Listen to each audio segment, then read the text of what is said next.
ফাটে লাথি দেওয়া হয়েছে এবং তাদের গায়ে হাত তোলা হয়েছে। আমরা মনে করি প্রত্যেকের এই বাড়িতে মা রয়েছে, মায়ের গর্ভ থেকে আমরা জন্মগ্রহণ করেছি।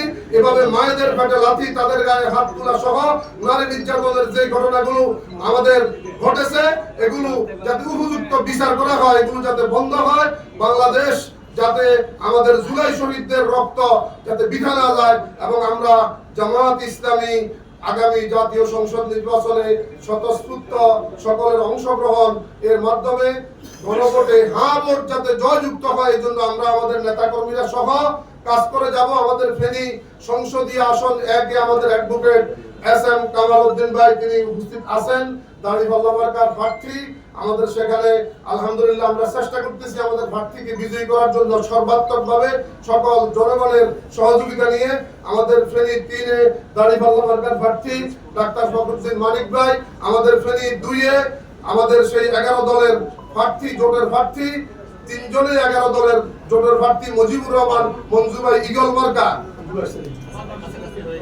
মুজিবুর রহমান মঞ্জু ভাই ঈগল মার্কা আমাদের এই 11 দলীয় জোটের পক্ষ থেকে এই 3 প্রার্থীকে বিজয়ী করার জন্য আমরা চেষ্টা করতেছি।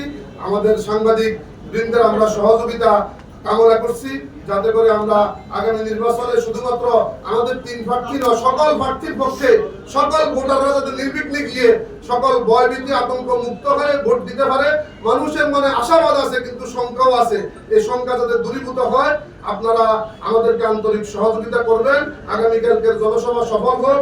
আপনারা আজকে এসেছেন, স্বতঃস্ফূর্তভাবে অংশগ্রহণ করেছেন, আবারও আপনাদেরকে ধন্যবাদ, মোবারকবাদ, শুভেচ্ছা, অভিনন্দন এবং আপনাদের প্রতি কৃতজ্ঞতা জ্ঞাপন করছি। গণমাধ্যম কর্মীরা হচ্ছে জাতির মেরুদণ্ড এবং জাতির দর্পণ।